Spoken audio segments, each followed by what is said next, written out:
சொல்வதற்காக பேசுவதற்காக எடுத்துக்கொண்டிருக்கக்கூடிய ஒரு தலையங்கம் என்னவென்று சொன்னால், கடமையை மறந்தது ஏனோ என்று சொல்லக்கூடிய ஒரு தலைப்பில் தலையங்கமாக கொடுக்கப்பட்டிருக்கிறது. எல்லோருடைய இணையதளங்களிலும் தொலைபேசிகளிலும் ஸ்டேட்டஸ் மூலமாக தகவல் பரிமாற்றம் செய்யப்பட்டுக் கொண்டிருக்கிறது. அப்பொழுது அதிலே போட்டிருக்கக்கூடிய அந்த தலையங்கத்தினுடைய உள்கருத்து என்ன என்பதை படிக்கும் பொழுதே நம்ம உள்ளே பதிந்திருக்கும். கடமையை மறந்தது ஏனோ, அப்படி என்ன கடமையை மறந்து விட்டோம் அல்லது கடமையை செய்யாமல் இருந்து விட்டோம் என்ற சிந்தனை நம்மளுக்கு உள்ளே வந்து விடும். அன்பானவர்களே, இன்றைய கலியுக காலத்தில் வாழ்ந்து கொண்டிருக்கிறோம். நாம் அல்லாஹ் நாடியவனை தவிர நிறைய இளைய சமுதாயமாகட்டும், இன்னவர சகோதரர்களாகட்டும், குறிப்பாக முஸ்லிம் உம்மத்துகள் அல்லாஹ்வுடைய கட்டளைகளை கடமைகளை மறந்தவர்களாக வாழ்ந்து கொண்டிருக்கிறார். எதற்காக அல்லாஹ் படைத்திருக்கிறான், என்ன நோக்கத்திற்காக படைத்திருக்கிறான் என்பதை உணராமல், அல்லது ஒரு சிலவர்கள் உணர்ந்தாலும் அல்லாஹ்வுடைய கட்டளைகளை நிறைவேற்றக்கூடிய விஷயத்திலே அலட்சியம் காட்டக்கூடிய நிலைகளை நாம் என்னால் காண முடிகிறது. ஒவ்வொரு குடும்பத்திலும் நடந்து கொண்டுதான் இருக்கிறார். எல்லா மதரசாக்களிலும் பாடம் எடுக்கப்படும். இந்த பள்ளியிலும் மதரசாக்கள் இருக்கிறது, சிறப்பாக நடைபெற்றுக் கொண்டிருக்கிறது. அதிலே மாணவர்களுக்கு பாடம் எடுக்கப்படும். ஈமானுடைய வகைகள் ஆமன்து பில்லாஹ் குத்துபிஹி வ ரசூலிஹி வ மலாயிகத்திஹி, நம்பிக்கை சம்பந்தப்பட்ட 6 வகையான விஷயங்களை, இஸ்லாம் சம்பந்தப்பட்ட விஷயங்களை சொல்லும் பொழுது அதில் முதன்மையாக நம்பிக்கை சம்பந்தப்பட்ட விஷயம் அஷ்ஹது லா இலாஹா இல்லல்லாஹ், இஸ்லாத்துடைய தூண் என்று சொல்லுவார்கள். நாம் படிக்கக்கூடிய காலத்திலும் இன்றைக்கும் சொல்லிக் கொண்டிருக்கிறார்கள் மதரசாக்களிலே. 5 தூண்களால் நிறுவப்பட்டதுதான் இந்த இஸ்லாம் என்று சொல்லுவார்கள். அதிலே முதலாவதாக அவ்வல் கலிமா அஷ்ஹது லா இலாஹா இல்லல்லாஹ் என்று சொல்லுவார்கள். அதில் ஒரு தூண் இழந்து விட்டாலும் அந்த தூண் இடிந்து சின்னாபின்னமாகிவிடும் என்றெல்லாம் நமக்கு முதன்மையாக இருக்கக்கூடிய இமாம்கள் பாடம் பெற்று தந்திருக்கிறார்கள். லா இலாஹா இல்லல்லாஹ்வை ஒரு மனிதன் ஏற்றுக்கொண்டு விட்டால் அடுத்ததாக பிரதானமாக அவனிடத்தில் இருக்கக்கூடிய அடிப்படையான விஷயம் என்னவென்று சொன்னால், இபாதத்திலே முதன்மையாக இருக்கக்கூடிய இபாதத். என்ன அந்த முதன்மையான இபாதத் என்று சொன்னால் ஸலாத், தொழுகை. அன்பாளர்களே, இந்த தொழுகை விஷயத்திலே இன்றைக்கு பெரும்பான்மையான மக்கள் பொடும்போக்காக அலட்சியமாகத்தான் இன்றைக்கு அதை எடுத்துக்கொண்டு வாழ்ந்து கொண்டிருக்கிறார்கள். அல்லாஹ்வை மீது அசைக்க முடியாத நம்பிக்கை இஹ்லாஸோடு உள்ளம் சார்ந்த ஒரு மனிதன் வைத்திருந்தால் அவனிடத்திலே ஒரு நேர தொழுகை தவறவிட்டால் அவன் அழுகக்கூடியவனாக இருப்பான், அஞ்சக்கூடியவனாக இருப்பான், பயப்படக்கூடியவனாக இருப்பான். இன்றைக்கு எப்படி மாறி இருக்கிறது தெரியுங்களா? ஏனைய சமூகத்தில் வாழக்கூடிய மக்களை எடுத்துக் கொள்ளுங்களேன். சிலை வணக்க வழிபாடுகளில் ஈடுபட்டுக் கொண்டிருக்கிறார்கள். லக்கும் தீனுக்கும் வலிய தீன், அவருடைய மார்க்கம் வழிமுறை அவர்களுக்கு. அந்த இடத்துக்கு நாம் செல்லவில்லை. ஏனைய வழிபாடுகளில் மக்கள் இறைவனை நெருங்குவதற்காக அவர்களே வருத்திக் கொண்டிருக்கிறார்கள். பார்க்கிறோமா இல்லையா? அழகு குத்துகிறார்கள், தீமிதி என்று சொல்லக்கூடிய அதிலே ஓடுகிறார்கள், தரையிலே உணவு விட்டு விட்டோம் என்று சொன்னால் அதை உண்ணுவதற்கு தயாராக இருக்கிறார்கள். இப்படி தன்னைத்தானே வருத்திக் கொண்டு இறைவனை நெருங்குவதற்காக அதுக்கு பல விதமான முயற்சி எடுத்துக் கொண்டிருக்கிறார்கள். கண்கொண்டாக பார்த்துக் கொண்டிருக்கிறோம். எல்லாம் வருத்திக் கொண்டே செய்யக்கூடிய நிலையை நம்மால் காண முடிகிறது. ஆனால் இன்றைக்கு இஸ்லாமிய மார்க்கத்திலே பொறுத்தவரை அந்த மாதிரி வருத்திக் கொள்வதற்கு எந்த அனுமதியும் கிடையாது. இலகுவான முறையில பள்ளியில் சென்று தொழுவதை இஸ்லாம் கற்றுத் தருகிறது. தொழுகை பற்றி சொல்லும் பொழுது உன்னால் நின்று தொழ முடியவில்லை என்று சொன்னால் அமர்ந்து தொழுதுகள் என்று மார்க்கம் அழகிய வழிமுறை காண்பித்து தருகிறது.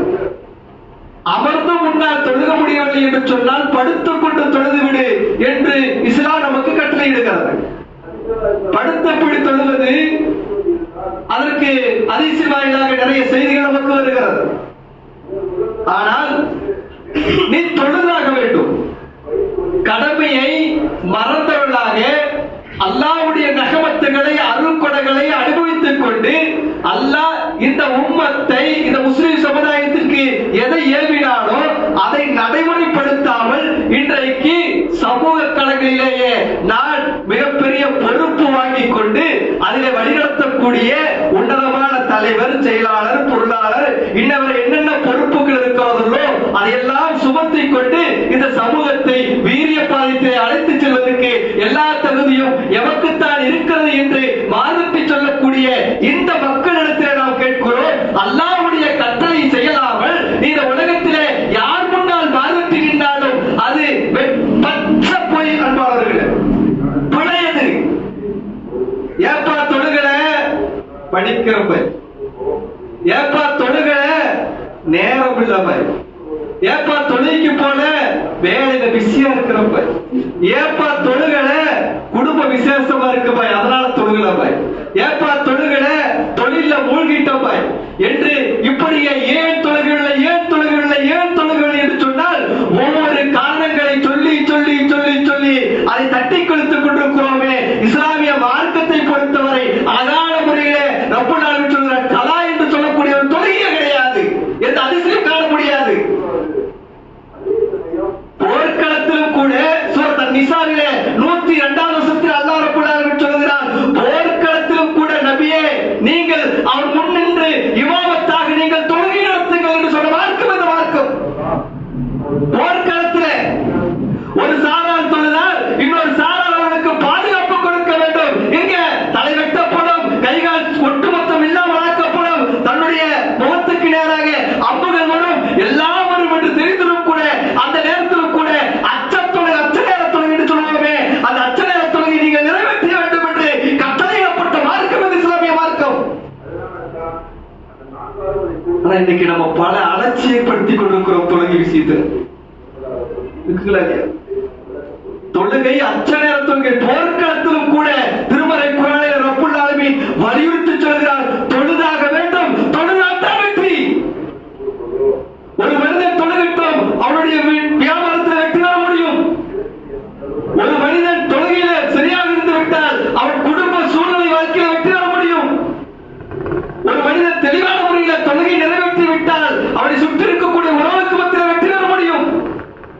ஒரு மனிதன் தொழுகையை சரியான முறையில நடைமுறைப்படுத்தி விட்டான் என்று சொன்னால் அவனுடைய சமூகம் சார்ந்த, குடும்பம் சார்ந்த, வியாபாரம் சார்ந்த எல்லாவற்றிலும் அல்லாஹ் வெற்றி கொடுத்துக் கொண்டே இருப்பான் என்று திருமறை குர்ஆனிலே சொல்லி காண்பிக்கிறாரே. அதற்கு உதாரணமாக ரசூல் ஸல்லல்லாஹு அலைஹி வஸல்லம் அவர்கள் எவ்வளவு செய்திகள் நமக்கு சொல்லி காண்பிக்கிறார்கள். ஆனால் இன்றைக்கு அப்படிப்பட்ட கடமையை மறந்தவர்களாக, இன்றைக்கு தொழுகையிலே பொடுப்பாக்களர்களாக, இன்றைக்கு பள்ளி வாயில் என்று சொல்லுவோமே, அந்த பள்ளி வாயில் மிக விருப்பமானது, அல்லாஹ்வுக்கு விருப்பமானது பள்ளி வாயில் தான் என்று அறிந்திருந்தோம். பள்ளியை ஒன்று கூடுவதை விட்டுவிட்டு சைத்தான் கூடக்கூடிய அந்த கடைத்தெருவில் கூடிக்கொண்டு அசிங்கங்களையும் ஆபாசங்களையும் பற்றி பேசிக் கொண்டிருக்கிறோமே.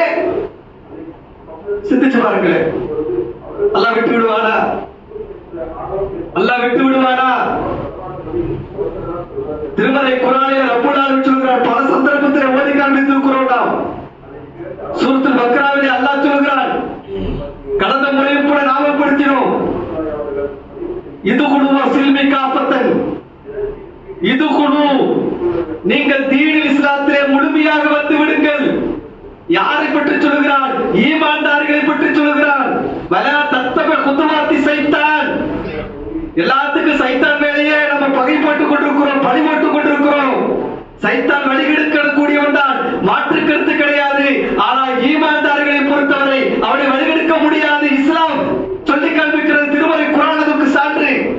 யார் அல்லாஹ் மீது அசைக்க முடியாத நம்பிக்கை வைக்கிறார்களோ அவர்களுக்கு அச்சப்பட தேவையில்லை. அவனிடத்திலே சைத்தான் ஒருவேளை விடுபடாது. திருமறை குர்ஆனில் இருக்கிறது. 16வது அத்தியாயத்தை எடுத்து புரட்டி பார்த்தால் புரிந்து கொள்ளலாம். 7 சந்தர்ப்பத்தில் சொல்லப்படுகிறது என்று சொன்னால் சைத்தான் வெளியெடுக்கக்கூடியவன் தான், மாற்று கருத்து கிடையாது. ஆனால் அந்த சைத்தானை உற்ற தோழராக நாம் ஆக்கி வைத்திருந்தோம் என்று சொன்னால் அவனுடைய வழியில் பின்பற்றி சென்று விடுவோம். திருமறை குர்ஆனிலே ரப்பல் ஆலமீன் நிறைய இடங்களிலே சொல்லி காண்பிக்கிறார். இந்த தொழுகை இருக்கிறது அல்லவா, இந்த தொழுகை மானக்கேடா விஷயத்திலிருந்து தடுக்கும் என்று சொல்லப்படுகிறது. இந்த தொழுகை இருக்கிறது அல்லவா, மூமின்களுக்கு குறிப்பிட்ட நேரத்தில் தொழுகை கடமையாக்கப்பட்டிருக்கிறது சொல்லப்படுகிறது. அது மட்டுமல்ல, ரசூல் ஸல்லல்லாஹு அலைஹி வஸல்லம் அவர்கள் இந்த தொழுகைக்கு எவ்வளவு உயிரோட்டம் கொடுத்தார்கள் என்பதை வரலாறுகளை நாம் பார்க்க கடமைப்பட்டிருக்கிறோம். எந்த அளவுக்கு உயிரோட்டம் கொடுத்தாங்க, எந்த அளவுக்கு உயிரோட்டம் கொடுத்தார்கள் ரசூல் ஸல்லல்லாஹு அலைஹி வஸல்லம் அவர்கள். நம்ம கேள்விப்பட்டிருப்போம், அன்னை ஆயிஷா நாயகி ரலியல்லாஹு அவர்கள் ஏதோ இந்த தொழுகை என்று சொல்லக்கூடிய இந்த இபாதத்தை பொறுத்தவரை ஆண்களுக்கு மட்டும்தான் உரித்ததாக இன்றைக்கு நிறைய பெண்கள் விளங்கி வைத்திருக்கிறார்கள். அது மிகப்பெரிய பிழை என்பதை புரிந்து கொள்ள வேண்டும் தாய்மார்களே, சகோதரிகளே. அல்லாஹ்வுடைய ரசூல் ஸல்லல்லாஹு அலைஹி வஸல்லம் சொன்னார்கள், உங்களுடைய பிள்ளைகளை இன்றைக்காவது நாம் பிறப்பை எடுத்திருக்கிறோமா? இன்றைக்கு பிள்ளைகளுக்கு பிறப்பெடுக்கக்கூடிய மதரசா இமாம்கள் இருக்கிறார்கள். ஆனால் வீட்டில் இருக்கக்கூடிய மனைவிக்கு எதிராக பிறப்பை எடுத்திருக்கிறோமா? தன்னுடைய மகனுக்கு எதிராக, தன்னுடைய மகனுக்கு எதிராக பிறப்புகள் எடுத்திருக்கிறோமா? அல்லது மகன் தன் தந்தைக்கு எதிராக பிறப்பு எடுக்க முடியுமா? சிந்திச்சு பாருங்களேன். ரசூல் ஸல்லல்லாஹு அலைஹி வஸல்லம் சொல்கிறார்களே, 7 வயது அடைந்து விட்டால், கவனமா சிந்திக்கிறங்க, கவனமா சிந்திக்க வேண்டும். 7 வயது அடைந்து விட்டால் அவர்களுக்கு தொழும்படி கற்றுக் கொடுங்கள், ஏவுங்கள், சொல்லிக் கொண்டே இருக்கணும். தொழுகை என்பது பிரதானமானது. நாளை மறுமையிலே முதல் விசாரணைக்குரியது. சலப்புகள் பத்துவா கொடுக்கிறார்கள். எந்த அளவுக்கு என்று சொன்னால், இவருடைய திருமணங்கள் எல்லாம் செல்லுபடியாகாது என்று சொல்லுகின்ற அளவுக்கு மார்க்க உலமாக்கள் பத்துவா கொடுக்கிறார்கள். யார் அவர்கள் தெரியுமா? ஒரு பெண்மணி தொழுகிறாள், அவருடைய கணவன் தொழாமல் இருக்கிறார் என்று சொன்னால் அந்த திருமணம் ரத்து செய்யப்பட வேண்டும் என்று சொல்லுகிறார்கள். படிச்சிருக்கிறோம், நம்ம படித்திருக்கிறோமா?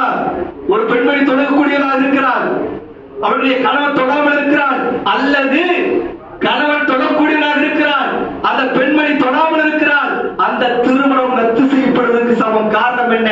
ரசூல் ஸல்லல்லாஹு அலைஹி வஸல்லம் சொன்ன செய்திதான். ஒரு இறை மறுப்பாளருக்கு முஸ்லிம்களுக்குள்ள வேறுபாடு தொழுகை. யார் தொழுகையில்லையோ அவர்கள் இறை மறுப்பாளராகி விட்டார்கள். இறை மறுப்பாளர் எப்படி நாம் திருமணம் செய்து கொள்ள முடியும்? ஒருவர் இறை மறுப்பாளர், இன்னொருவர் இறை நம்பிக்கையாளர்கள் எப்படி ஒன்றிணைக்க முடியும்? அல்லாஹ்வுடைய கட்டளையை நிராகரிக்கக்கூடியவர் இறை மறுப்பாளர் என்று சொன்னால் அந்த இறை மறுப்பாளரோடு நாம் எப்படி குடும்பம் நடத்த முடியும்?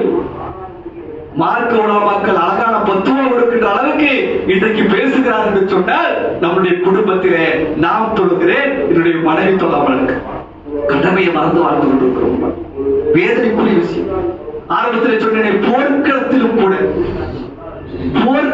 கூட ரசூல் ஸல்லல்லாஹு அலைஹி வஸல்லம் அவர்கள் கட்டளையிட்டு இருக்கிறார்கள் என்று சொன்னால், கட்டளையிடப்பட்டிருக்கிறது என்று சொன்னால் நமக்கு என்னங்க குறை? எல்லா நகமத்துகளையும் அல்லாஹ் சொல்கிறான் அல்லவா, என்னுடைய அருட்கொடைகளை நீங்கள் எண்ணி பாருங்கள், உங்களால் எண்ணவே முடியாது சொல்லிவிட்டு சொல்கிறான். யார் அவர்கள் தெரியுமா? பாவிகளை பற்றி அல்லாஹ் சொல்கிறான். இன்னல் இன்சான லிரப்பிக லகனூன். ஒரு வசனத்தில் ரப்பல் சொல்கிறான், மனிதன் நன்றி கெட்டவனாக இருந்து கொண்டிருக்கிறான். நம்மை பார்த்து அல்லாஹ் சொல்றான், நம்மை பார்த்து சொல்கிறான். தொழுகை விஷயத்திலே பொடும்போக்காக இருந்து கொண்டு இந்த உலகத்திலே முன்வரிசையில் நின்றாலும் சரி, அல்லது எல்லா பொறுப்புகளையும் சுமந்து கொண்டு நான் தான் சிறந்தவன் என்று மாறுபட்டு சொன்னாலும் சரி, இந்த உலகத்தில் வேண்டாம் சொல்லிக் கொள்ளலாம். அல்லாஹ்வுடைய பார்வையிலே நாம் வட்ட பூஜ்யமாகத்தான் இருந்து கொண்டிருக்கிறோம். வட்ட பூஜ்யம் தாங்க. சபையை அலங்கரிப்பதற்கு இன்றைக்கு மக்களை அழைக்க வேண்டியதாக இருந்து கொண்டிருக்கிறது. ஆரம்பத்தில் சொன்னேன் இல்லையா, அல்லாஹ்வுக்கு நான் கேட்கிறேங்க, அல்லாஹ்வுக்கு விருப்பமானது எது என்று இருக்கக்கூடிய எல்லாரும் டிக்கெட் என்று சொல்லுவாங்க. அல்லாஹ்வுக்கு விருப்பமான இடம் எது என்று கேட்டால் அல்லாஹ்வுடைய பள்ளி வாயில். எல்லாருக்குமே தெரியும், நமக்கு எல்லாருக்கும் தெரியும், பிள்ளைகளுக்கு மதரசாக்கள் எல்லாருக்கும் தெரியும். ஆனா அந்த பள்ளி வாயிலே ஒரு மார்க்க உபதேச நிகழ்வுக்கோ ஒரு சபைக்கோ வாருங்கள் என்று சொன்னால் அழைப்பு கொடுத்து போன் தகவல் மூலமாக கொடுத்து கெஞ்சி பள்ளிக்கு வர வைக்க வேண்டிய சூழ்நிலை இன்றைக்கு எல்லாருடைய மஸ்ஜிதில் நடந்து கொண்டிருக்கிறதா இல்லையா? மறுக்க முடியுமாங்க? மறுக்க முடியுமா? அதே நேரத்தில் ரசூல் ஸல்லல்லாஹு அலைஹி வஸல்லம் சொன்னார்கள், அல்லாஹ்வுக்கு வெறுப்பான இடம் எது? சபிக்கப்பட்ட இடம் எது? கடைத்தெருவு. ஏன் சொன்னாங்க? அதிசுவையில பார்க்கணும், வெறுக்கப்பட்ட இடம். ஏன்னா பல தீமைகளும் அசிங்கங்களும் அரங்கேறிக் கொண்டிருக்கும். வியாபாரம் செய்வது அது வேற நோக்கம். ஆனால் அல்லாஹ்வுக்கு விருப்பமான நேரம் கிடைக்கும் பொழுது, தனக்கு ஓய்வு கிடைக்கும் பொழுது, அமைதியாக இருக்கும் பொழுது பேசுவதற்கு, இல்மு கற்பதற்கு, படிப்பதற்கு கொள்வதற்கு, மார்க்கத்தை அறிந்து கொள்வதற்கு, சட்டத்திட்டங்கள் நுணுக்கங்களை தெரிந்து கொள்வதற்கு, தன்னுடைய வாழ்க்கையை வெற்றி பெறுவதற்கு, தன்னுடைய தேவைகளை நிறைவேற்றுவதற்கு, அல்லாஹ்விடத்தில் முறையிடுவதற்கு எல்லாருக்கும் சிறப்பான இடம் பள்ளி வாயில். அதைத்தான் ரசூல் ஸல்லல்லாஹு சொன்னார்கள். அவர்கள் இன்பமான சூழ்நிலையிலும் கஷ்டமான சூழ்நிலையிலும் பள்ளியில வந்து தொழுவார்கள், அல்லாஹ்விடத்தில் முறையிடுவார்கள், அல்லாஹ்விடத்தில் கேட்பார்கள், யா அல்லாஹ் எனக்கு இன்னென்ன தேவைகள் இருக்கு கொடு என்று சொல்லும் பொழுது அவர்களுக்கு மன ஆறுதல் கிடைக்கும். காரணம் என்ன? அல்லாஹ்வை வணங்கக்கூடிய விஷயத்திலே அவர்கள் உறுதியாக இகலாசோடு இருப்பார்கள் என்று ஹதீஸில் நம்மால் காணப்படுகிறது. சகாபாக்களை பற்றி பேசும் பொழுது, அவர்களை பற்றி படிக்கும் பொழுது, அவருடைய வாழ்க்கையை பற்றி அறிந்து கொள்ளும் பொழுது நம்ம கேட்கிறோம், ஆனால் கேட்டுவிட்டு அப்படியே சென்று விடுவோம். 10 வயது அடைஞ்சாலும் சிந்தித்து பாருங்களேன், சிந்தித்து பாருங்களேன். எம்முடைய பிள்ளை நன்றாக படிக்க வேண்டும் என்று தந்தை விரும்புகிறார், மாற்றுக்கிறது கிடையாது. எல்லோருடைய வாப்பாக்கும் அந்த சிந்தனை இருக்கிறது. நிச்சயமாக அந்த சிந்தனை வர வேண்டும். இல்லை என்று சொன்னால் தந்தை கிடையாது. உலகத்தில் எனக்கு பிறகு இவர்கள் அடுத்தவர்களை கையேந்தி விடக்கூடாது என்பதற்காக, பொருளாதாரத்தை ஈட்டுவதற்காக பல முயற்சிகள் செய்து கொண்டிருக்கிறோம், தவறு கிடையாது. ஆனால் நான் நினைத்துக் கொண்டிருக்கிறோம் அன்பானவர்களே, நான் நினைச்சிருக்கிறேன் என்ன தெரியுமா?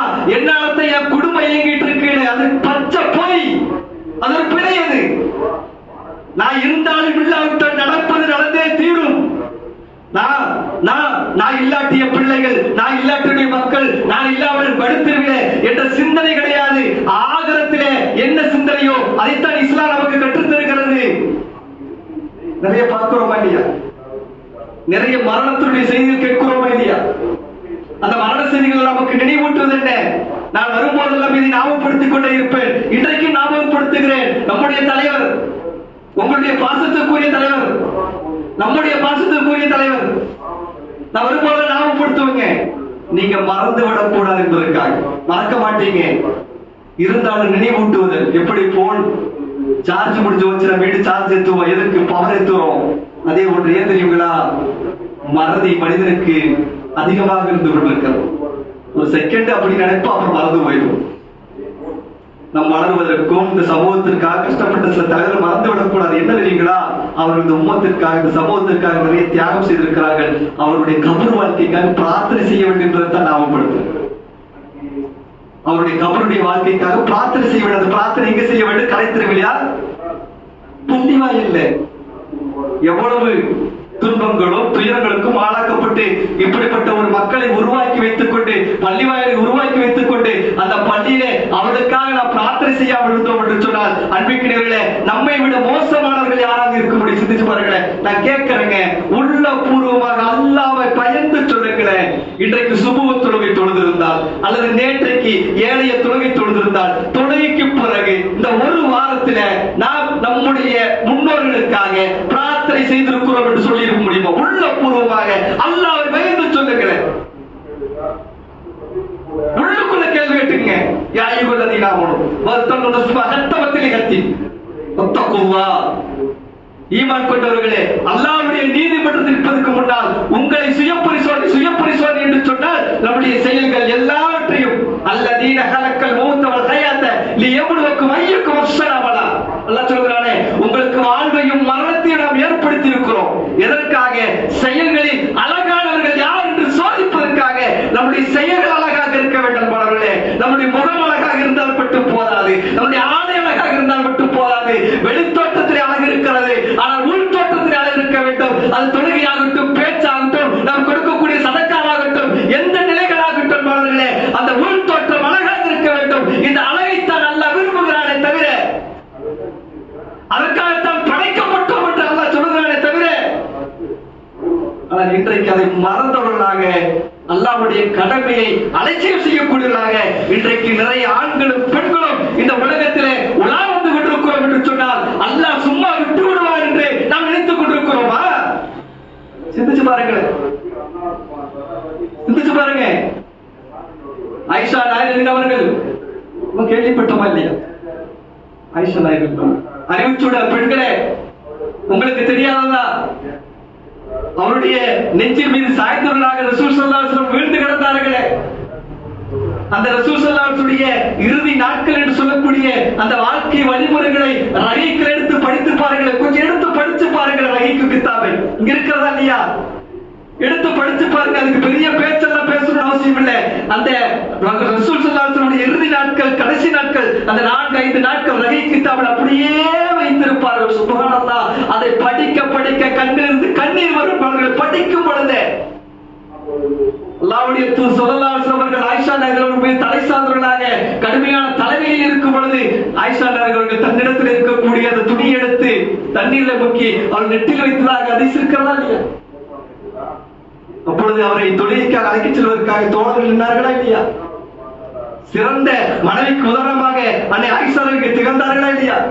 கணவனுடைய பார்வையை பார்த்து எதற்காக பார்க்கிறார் என்பதை உணர்ந்து கொண்டார்களா இல்லையா? அன்னை ஆயிஷா அவர்கள் தன்னுடைய தோழர்கள், தன்னுடைய சகோதரத்திலே பாக்கெட் இருக்கக்கூடிய மிஸ்வாக்கை பார்க்கிறார்கள் ரசூல் ஸல்லல்லாஹு அலைஹி வஸல்லம் என்பதை உணர்ந்து அந்த மிஸ்வாக்கை எடுத்துக்கொண்டு தன்னுடைய வாயிலே சதச்சு ரசூல் ஸல்லல்லாஹு அலைஹி வஸல்லம் பல் தேய்த்து கொடுத்தார்கள் என்று வரலாற்றிலே பதிவு செய்யப்பட்டிருக்கிறதா இல்லையா? அன்னை ஆயிஷா அவர்கள் கடைசியாக சொன்னார்களே, அல்லாஹ்வுடைய ரசூல் ஸல்லல்லாஹு அலைஹி வஸல்லம் இந்த துனியா விட்டு பிரியும் பொழுது என்னுடைய எச்சியும் அவருடைய எச்சியும் ஒன்று சேர்ந்து இருந்தது இந்த பல் துவக்கக்கூடிய குச்சியின் மூலமாக என்று அன்னை ஆயிஷா அவர்கள் அழுது கொண்டே சொன்னார்களா இல்லையா? பல் தேய்த்து விட்டு எதற்காக இழுக்கப்படுகிறது என்று சொல்லும் பொழுது அல்லாஹ்வின் தூதரே உங்களுடைய இமாமத்திற்காக தோழர்கள் காத்துக் கொண்டிருக்கிறார்கள் என்று சொன்னார்களா இல்லையா? அல்லாஹ்வுடைய ரசூல் ஸல்லல்லாஹு அலைஹி வஸல்லம் தன்னுடைய மனைவிக்கு கட்டளையிட்டார்களா இல்லையா? ஆயிஷா தொழுகைக்காக ஒளிச்சதற்காக தண்ணீரை தொழுகை மிக முக்கியமானது என்று சொல்லி அந்த தொழுகையை நிறைவேற்ற முடியாமல் சூழ்நிலையிலும் கூட தண்ணீரை தலையோடு ஊற்றியவர்கள் அல்லவா ரசூல் ஸல்லல்லாஹு அலைஹி வஸல்லம்? தலையோடு ஊற்றிவிட்டு நடக்க முடியாமல் இரண்டு தோழர்களுக்கு மத்தியிலே 2 கைகளை போட்டுக் கொண்டு தன்னுடைய பொருள்களை ரோட்டிலே தீர்த்துக் கொண்டு பள்ளி வாயிலே சென்று தொழுகை நிறைவேற்றினார்களே, அந்த தொழுகை நிறைவேற்றியவர்கள் அந்த இடத்திலே அந்த உம்மத்துக்கு ஒரு உபதேசம் வைத்தார்களே. எப்படிப்பட்ட உபதேசம்? இந்த உலகம் என்பது அற்பமானது, இந்த உலகம் என்பது அலங்காரமானது, இதை மூழ்கி விடாதீர்கள், நிரந்தரமான நிம்மதியான ஒரு இடம் இருக்கிறது என்று சொன்னால் அது மறுமைதானே. அந்த மறுமைக்காக நீங்க தயாராகி கொள்ளுங்கள். என்னுடைய தேவை முடிய போகிறது, என்னுடைய அவசானம் முடிய போகிறது என்று சொல்லி நிறுத்தவே அபூபக்கர் சித்திக் அவர்கள் அழுதார்களா இல்லையா? சகாபாக்களுக்கெல்லாம் ஆச்சரியமாக இருந்ததா இல்லையா? எதற்காக இந்த அபூபக்கர் அழுகிறார்கள் என்று அப்பொழுது சகாபாக்கள் ஏங்கிக் கொண்டிருந்தார்கள். பிறகுதான் தெரிந்தது அல்லாஹ்வுடைய தூதர் இந்த துனியா விட்டு விடைபெறப் போகிறார்கள் என்பதை சுருசமான முறையிலே உற்ற தோழராக இருக்கக்கூடிய அபூபக்கர் சித்திக் அவர்கள் புரிந்து கொண்டார் என்று சொன்னார். உட்பின் பாவங்கள் மன்னிக்கப்பட்ட ஒட்டுமொத்த நபிமாருடைய தலைவராக இருக்கக்கூடிய இந்த உம்மத்துக்கு சிபாரிசு என்று சொல்லக்கூடிய அந்தஸ்து வரக்கூடிய முத்து நபி ஸல்லல்லாஹு அலைஹி வஸல்லம் அவர்கள் கடைசி நேரத்தில் கூட சொன்னார்களே, தொழுகையை நிறைவேற்றிக் கொள்ளுங்கள். இந்த உம்மத்துக்கு வழிகாட்டினார்களே, அந்த தொழுகையை நிறைவேற்றாமல் இன்றைக்கு தெருவிலே எந்த கோஷம் போட்டாலும் சரி, இந்த தெருவிலே எவருக்காக நீங்கள் வக்காலத்து வாங்கினாலும் சரி, இந்த தெருவிலே பொருளாதாரத்தை ஈட்டினாலும் சரி, அது அனைத்தும் செய்வதால் தொழுகையில் என்று சொன்னார்.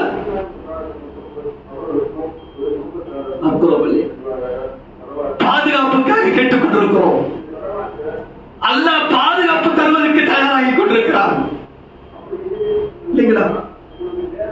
அல்லாஹ்வுடைய ரசூல் ஸல்லல்லாஹு அலைஹி வஸல்லம் சொல்லி காண்பித்தார். என்ன சொன்னார்கள்? இன்றைக்கு அப்படிப்பட்ட நாட்டில் வாழ்ந்து கொண்டிருக்கிறோம். இஸ்லாம் காண்பித்திருந்த வழிமுறையில ஆட்சியாளர்களுக்கு கட்டுப்பட வேண்டும் என்பது இஸ்லாம் நமக்கு கட்டளையிட்டு இருக்கிறார்கள்.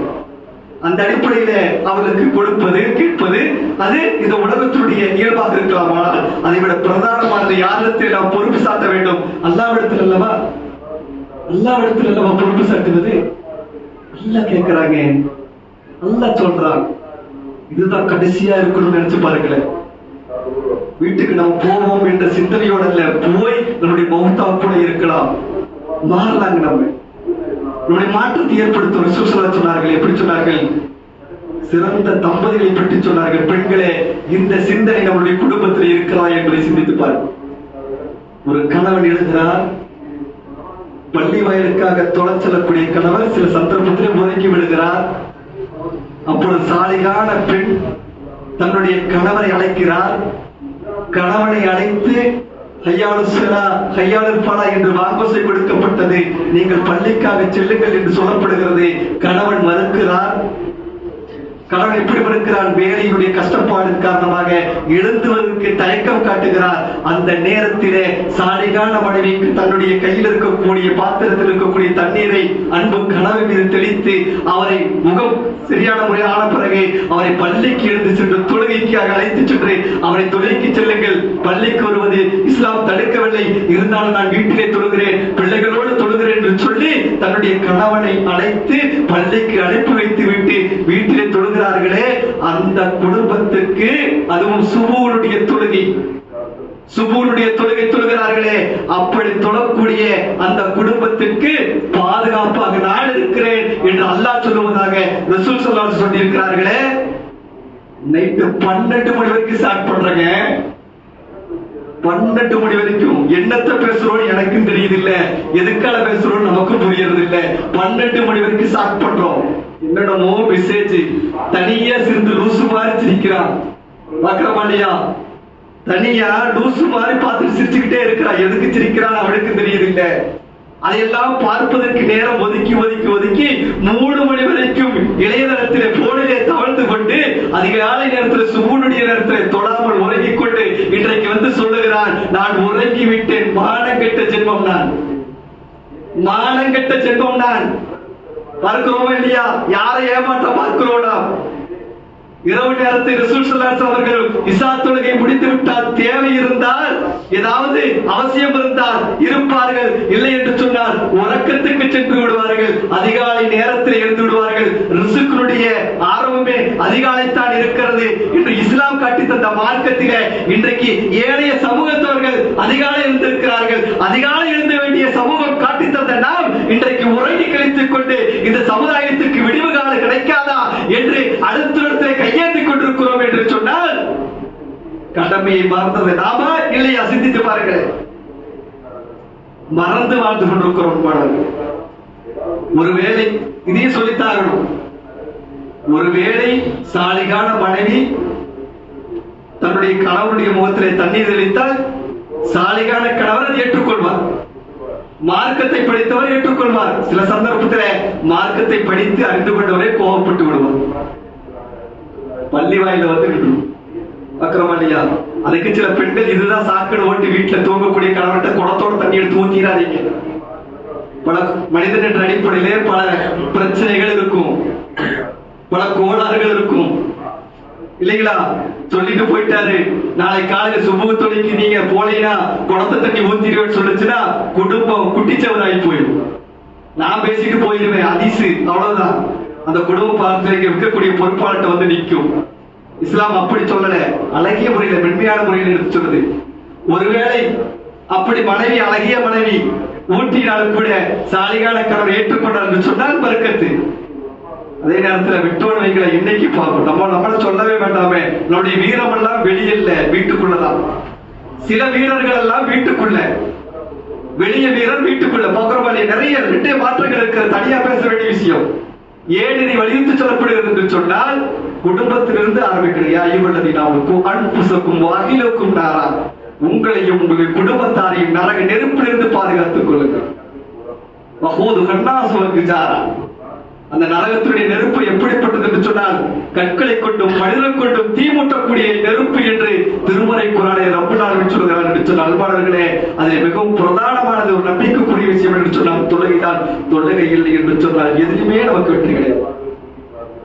ஆகவே நம்முடைய கடமையிலே பிரதானமான இபாதத் என்று சொன்னால் தொழுகை. நிறைய வரலாறு எடுத்து வைத்திருந்தேன், ஹதீஸ் வைத்திருந்தேன். சகாபாக்கள் தொழுகைக்கு எவ்வளவு முக்கியத்துவம் கொடுத்திருந்தார்கள், தாபீன்கள் எவ்வளவு முக்கியத்துவம் கொடுத்தார்கள் என்பதை என்னை விட இங்க இருக்கக்கூடிய அறிஞர்கள் அல்லது இருக்கக்கூடிய அழைப்பாளர்கள் உங்களுக்கு நாவும் மூட்டி இருப்பார்கள். இருந்தாலும் நண்பாளர்களே, தொழுகை விஷயத்திலே புடும்பாக்க இருக்கார்கள். நம்முடைய கடைசி நேரத்தில் மரணம் எப்பொழுது வேண்டாலும் வரலாம். மரணிக்கும் பொழுது நாம் தொழுகக்கூடியவர்களாக, மரணிக்கும் பொழுது முஸ்லீமாக மரணிக்கக்கூடிய பாக்கியத்தை பேசக்கூடிய எனக்கும் கேட்கக்கூடிய உங்களுக்கு வளரகமான ஆக்கி அருள்கள் என்று சொல்லி முதல் ஜுமாவை நிறைவு செய்கிறேன். வாக்கு தொடங்கும் இல்லை.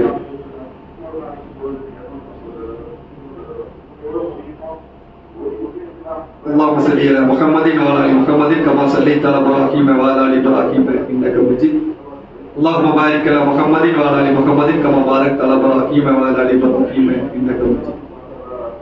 அன்பிற்கினிய அல்லாஹ் நல்லடியார்களே, பெரியோர்களே, சகோதர சகோதரிகளே, முதல் ஜுமா உரையில கடமையை மறந்ததை ஏனோ என்று சொல்லக்கூடிய ஒரு தலைப்பை தலையங்கமாக கொண்டு ஒரு சில செய்திகளை உங்களுக்கு மனக்கொண்டு நினைவுறுத்தி, அன்பானவர்களே, இந்த தொழுகை என்பது எந்த அளவுக்கு முக்கியத்துவம் வாய்ந்தது என்பதை அல்லாஹ்வுடைய தூதர் ஸல்லல்லாஹு அலைஹி வஸல்லம் வாழ்க்கை வழிமுறைகளிலிருந்து எடுத்து பாருங்கள், சகாபாக்களுடைய வாழ்க்கையிலிருந்து எடுத்து பாருங்கள். நாம் தொழக்கூடிய 50 தொழுகை என்பது 50 நேர தொழுகைக்கு சமமானது. அன்பானவர்கள், நாம் தொழுகிற 50 தொழுகை, இந்த 50 தொழுகையை பெற்று வந்த உடனே கூட மீண்டும் ரசூல் ஸல்லல்லாஹு அலைஹி வஸல்லம் சொல்லப்படுகிறது, இதிலும் குறைத்து வாருங்கள் என்று சொல்லப்படுகிறது. அப்போ ரசூல் ஸல்லல்லாஹு அலைஹி வஸல்லம் அவர்கள் சொன்னார்கள், மக்ராஜ் பயத்தில் நடந்த நிறைய ஒரு சம்பவம் உங்களுக்கு ஞாபகம் கொண்டிருப்பார்கள். சுருக்கமாக, முதலில் 50 வத்து, பிறகு 40 குறைக்கப்படுகிறது, பிறகு 30 குறைக்கப்படுகிறது. மீண்டும் கீழ்வானம் வரும்பொழுது சொல்கிறார்கள், இதைவிட குறைத்துக் கொண்டு வாருங்கள் என்று சொல்லப்படுகிறது. 5 வத்து கடமையாக்கப்படுகிறது. அந்த 5 வத்தோடு வரும்பொழுதும் கூட இதுவும் கூட இந்த உம்மத்து தொழவதற்கு தயக்கம் காட்டுவார் என்று சொல்லும் பொழுது ரசூல் ஸல்லல்லாஹு அலைஹி வஸல்லம் அவர்கள் வெட்கப்பட்டார்கள். இதிலே குறைப்பதா? இதையும் கூட இந்த உம்மத்து தொழாதா? இந்த உம்மத்தை கட்டாயம் தொழும் என்று சொல்லி உத்தரவாதத்தோடு வாங்கப்பட்டதான் இந்த 50 தொழுகை. அது அந்த 50 தொழுகை நாம் நினைக்கிறோம் 50 வத்து தொழுகையுடைய சமத்துக்குரியது. அப்துல்லா முராய்கா என்று சொல்லக்கூடிய ஒரு நபித்தோழர், தாபீன், அப்துல்லா முராய்கா என்று சொல்லக்கூடிய ஒரு தாபீன், அவர் சொல்றார், நாங்க நபித்தோழர்கிட்ட பாடம் பயின்றோம். ஒரு தாபீன் சொல்லுகிறார், வரலாறு எடுத்து படித்து பாருங்க, நாங்கள் நபித்தோழரிடத்திலே கல்வி கற்றோம். அந்த நபித்தோழர்கள் எப்படி நிலை இருந்தது என்று சொன்னால், எல்லா நபித்தோழரும் ஒரே மாதிரியான நிலை இருந்தது என்று சொல்லிவிட்டு அவர் சொல்லுகிறார், நான் 30 நபித்தோழரிடத்திலே கல்வி கற்றேன். அந்த தாபீன் சொல்லுகிறார், கல்வியினுடைய முக்கியத்துவம் பாருங்களேன். நீங்க பள்ளிக்கு வாங்கப்பா, ஒரு நிகழ்வு இருக்கப்பா, ஈமான் சம்பந்தப்பட்டதா, பொருளாதாரம் சம்பந்தப்பட்டதா, நம்முடைய நாளை மறுமை நாளிலே ஆகத்து சம்பந்தப்பட்டதா, ஏதாவது ஈமான் சம்பந்தப்பட்ட நிகழ்வுக்கு சபைக்கு வாருங்கள் என்று சொன்னால் அழைப்பு கொடுத்தாலும் கூட அதை அலட்சியம் செய்து கொண்டிருக்கிறோம். கல்விக்கு முக்கியத்துவம் இப்படிப்பட்ட இடம் ஏற்பாடு செய்யப்பட்டிருந்தும் கூட அதை புறக்கணிக்கிறோம். ஆனால் சகாபாக்கள் பாருங்கள், அதுக்கு பின்னால் வரக்கூடிய தாபீன் பாருங்கள், 30 நபித்தோழத்திலே கல்வி கற்றேன்.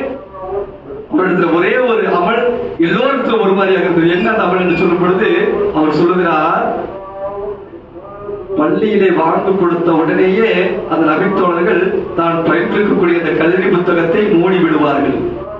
மூடிவிட்டு தொழுகைக்காக சலாத்துக்காக இருந்து விடுவார்கள். நான் கேட்டேன், இன்னும் நேரம் இருக்கிறது அல்லவா, சிறிது நேரம் இருக்கிறது அல்லவா, இந்த பாடத்தை முடித்து விட்டு நீங்கள் செல்லலாமே என்று சொல்லும் பொழுது நபித்தோழர்கள் எல்லோரும் பட்டது இந்த கருத்து, ஒரே மாதிரியான கருத்து, தாமதப்படுத்தினால் முனாஃபிக்குடைய தன்மை வந்து விடுமோ என்று நாங்கள் அஞ்சுகிறோம் என்று சொல்லி தொழுகைக்கு பிறகுதான் மற்ற அனைத்தும் என்று சொல்லி தொழுகை நிறைவேற்றினார்கள் என்று சொல்லக்கூடிய வரலாறுகளை நாம் படிக்கும் பொழுது அன்பானவர்களே, தொழுகையினுடைய விஷயத்திலே எந்த அளவுக்கு பொறுப்பாக நாம் இருந்து கொள்வது. தொழுகை இல்லாம எதுவுமே இல்லை. அவசானமாக நிறைவு செய்கிறேன். திருமறை குர்ஆனிலே அவசானமாக இறக்கப்பட்ட வசனம் இருக்கிறது, வத்தகு யௌமன் துர்ஜஊன ஃபீஹி இலல்லாஹி சும்ம துவஃபா குல்லு நஃப்ஸின் மா கஸபத் வ ஹும் லா யுظلمون. அந்த நாளை நாம் பயந்து கொள்ள வேண்டும் பாருங்கள். அந்த நாள் அல்லாஹ்வுடைய நீதிமன்றத்தில் நிற்கக்கூடிய நாள், பேசக்கூடிய நாளாகட்டும், என்னுடைய குடும்பமாகட்டும், இன்னைக்கு உழைத்து மக்களுக்கு பொருளாதாரத்துக்கு முக்கியத்துவம் கொடுப்பதற்காக, பொருளாதாரத்தின் மீது ஆவல் கொண்டு ஆசை கொண்டு அதற்காக ஓடிக்கொண்டிருக்கிறோம் அன்பானவர்களே. அதுவெல்லாம் உலக தேவையோடு முடிந்து விட்டது. ஆகிரத்தில் நமக்கு எதிராக நம்முடைய பிள்ளைகள் வருவார்கள், நமக்கு எதிராக நம்முடைய மனைவி வருவார்கள், நமக்கு எதிராக கணவர் வருவார்கள், தாய் வருவார்கள். அல்லாஹ்வுடைய கட்டளைக்கு மாற்றமாக இந்த உலகத்துடைய வாழ்க்கைக்காகத்தான் எனக்கு எல்லாம் கற்றுத்தந்தார்கள் என்று சொல்லி நமக்கு தான் நிற்கக்கூடிய ஒரு நிலை இருக்கிறது. அந்த நாளை பயந்து கொள்ள வேண்டும். அதைத்தான் சொல்கிறார், வத்தகு யௌமன் துர்ஜஊன ஃபீஹி இலல்லாஹி சும்ம துவஃபா குல்லு நஃப்ஸின் மா கஸபத் வ ஹும் லா யுظلمون. அந்த நாள் நாம் செய்யக்கூடிய சிறு நன்மை இருந்தாலும் சரி, அந்த நாள் நாம் செய்திருக்கக்கூடிய தீமை இருந்தாலும் சரி, அதற்கு ஏற்றவாறு கூலி கொடுக்கக்கூடிய நாள் அந்த நாள் என்று தன்னுடைய திருமறை குர்ஆனில் சொல்கிறார். அந்த நாளை பயக்கக்கூடிய மக்களாக நாம் இருக்கிறோம் என்று சொன்னால், இனி வரக்கூடிய காலகட்டங்களிலாவது அசரில் இருந்தாவது அல்லாஹ் அந்த தொழுகை நான் நிறைவேற்றுவதற்கு நான் முயற்சி செய்கிறேன் அல்லாஹ், இதோ நான் தொழுகைக்கு வந்து விட்டேன் அல்லாஹ் என்று தொழுது அந்த சுஜூதிலே உயிர் பிரிந்து விட்டது என்று சொன்னால் நம்மை விட பாக்கியசாலி யாருங்க இருக்க முடியும்? இல்லைங்களா? பாக்கி நம்மோட யாராவது இருக்க முடியுமா? தொழுது உயிர் போகுது. அல்லாஹ்வுக்கு வெறுப்பாளர் சுஜல் எவ்வளவு சமீபத்திலையும் கூடி பார்த்தோமே, இணையதளத்தில் ஓடிட்டு இருக்கிறது. 2 வாரங்களுக்கு முன்னாடி ஒரு இமாம் தொழுகை நடத்திட்டு இருக்கிறார். தொழுகைக்கு நின்று நடத்தும் பொழுது விழுந்துகிறார். அஷ்ஹது லா இலாஹ இல்லல்லாஹ் சொல்கிறார், விழுந்து விடுகிறார். அருளுக்குரிய மரணங்க, அதெல்லாம் அருளுக்குரிய மரணம். அப்படிப்பட்ட மரணம் நமக்கு கிடைப்பதற்கு அல்லாஹ்விடத்திலே அதிகமாக பிரார்த்தனை செய்ய வேண்டும். நமக்கும் நம்முடைய குடும்பத்தாருக்கும் அல்லாஹ்வுடைய அருள் கிடைக்க வேண்டும் என்று சொன்னால் அப்படிப்பட்ட வாழ்க்கையை நாம் ஏற்படுத்திக் கொள்ள வேண்டும். அதற்கு எல்லா வகையிலும் அல்லாஹ் ரப்பல் ஆலமீன் நமக்கு உதவி செய்வதற்கு தயாராக இருக்கிறார். கேட்கக்கூடிய மக்களாக நாம் இருக்க வேண்டும் என்று சொல்லி நிறைவு செய்கிறேன். ரப்பனா தக்கபல் மின்னா இன்னக தஸ்ஸமீஉல் அலீம் வ துப் அலைனா இன்னக தவ்வாபுர் ரஹீம். ரப்பனா இன்னனா ஆமன்னா ஃபக்ஃபிர் லனா துனுபனா வகினா அதாபன்னார். அல்லாஹ் அஜர்னி மினன்னார், அல்லாஹ் அஜர்னி மினன்னார், அல்லாஹ் அஜர்னி மினன்னார். வ ஆகிரு அல்ஹம்துலில்லாஹி ரப்பில் ஆலமீன். அஸ்ஸலாமு அலைக்கும் வரஹ்மத்துல்லாஹி வபரகாத்துஹு.